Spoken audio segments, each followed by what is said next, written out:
బసంత నగర్ ప్రజాదేవులందరికీ శిరస్సు వంచి నమస్కరిస్తున్నాను. ఏదైతే ఇప్పుడు సర్పంచ్ ఎన్నికలు ఉన్నాయో ఈ విషయంలో నేను బసంత నగర్ అన్ని కులస్తులకు చిన్న విషయం తెలియపరుస్తున్నా. అయ్యా బసంత నగర్ ప్రజలారా, మరి మీకు సర్పంచ్ పదవిస్తే మీకు సేవ చేస్తామని మేము మూడుకొస్తున్నాము. మీరు ఒక చిన్న విషయం ఆలోచించండి.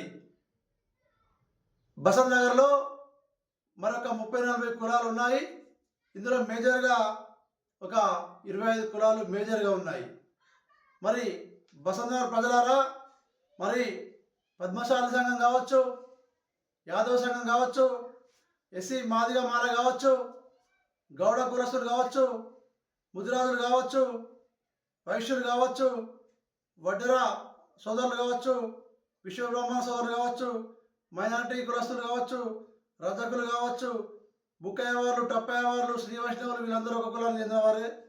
నాయి బ్రాహ్మణులు కావచ్చు, బెస్తవాళ్ళు కావచ్చు, ఎరుకల నేత కానీ అన్ని కులాలు, ఇంకా కొన్ని మర్చిపోతే ఏమనుకోవద్దు, అన్ని కులాలు కూడా ఏదైతే ఇప్పుడు మీ దగ్గరికి 6 అభ్యర్థులు వస్తున్నావో మమ్మల్ని అందరినీ ప్రత్యేకించి ఒక 5 నిమిషాలు టైం కేటాయించుకొని, అయ్యా మా సంఘానికి ఏం చేస్తావు, ఒక బాండ్ పేపర్ రాసేయమని మాతోటి రాయించుకోండి. ఎవరు గెలిచినా మంచిదే, కానీ ఇక్కడ బసంత్ నగర్లో మరి ముఖ్యంగా పద్మశాలీలకు కనీసం భవనం లేదు. చాలా బాధాకరమైన విషయం.